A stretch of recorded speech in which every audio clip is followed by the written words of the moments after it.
যাক ভাই, বিদেশে আসতে চাও আসো, সমস্যা নাই, কিন্তু কাজ দেখে ভয় পাইলে চলবে না।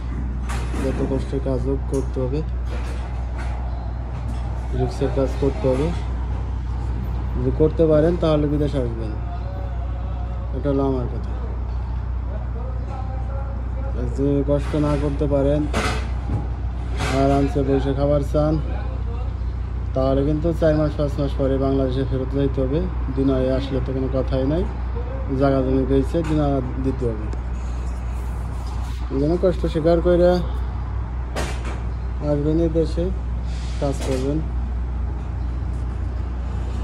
যখন মাস শেষে টাকাটা পাবেন না, এই কষ্টটা আসবে না। এখানে এই ভাইগুলো কীভাবে কষ্ট করে কাজ করতেছে। আপনার রোদ,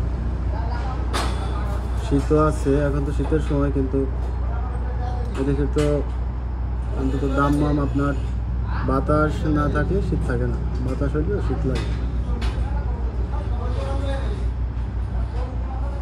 আর এগুলোর সাথে পরিচিত এই যে এইগুলো হচ্ছে সিকালা। সিকালা নাম শুনছেন না? এই যে সেই সিকালা।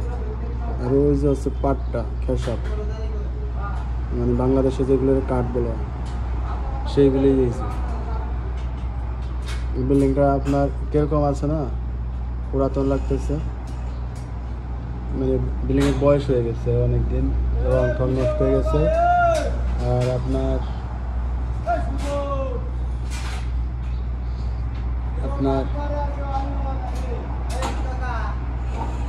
আপনার এই দেশে তো রং খারাপ হয়ে গেলে বাইরে বলে যে, মানে সরকারি যে কর্মকর্তারা আছে, তারা যদি দেখে যে এই বিল্ডিংটা খারাপ হয়ে গেছে, সাথে সাথে বিল্ডিং সিল মেরে দেয়, যে বিল্ডিংয়ে আর লোকজন থাকতে পারবে না।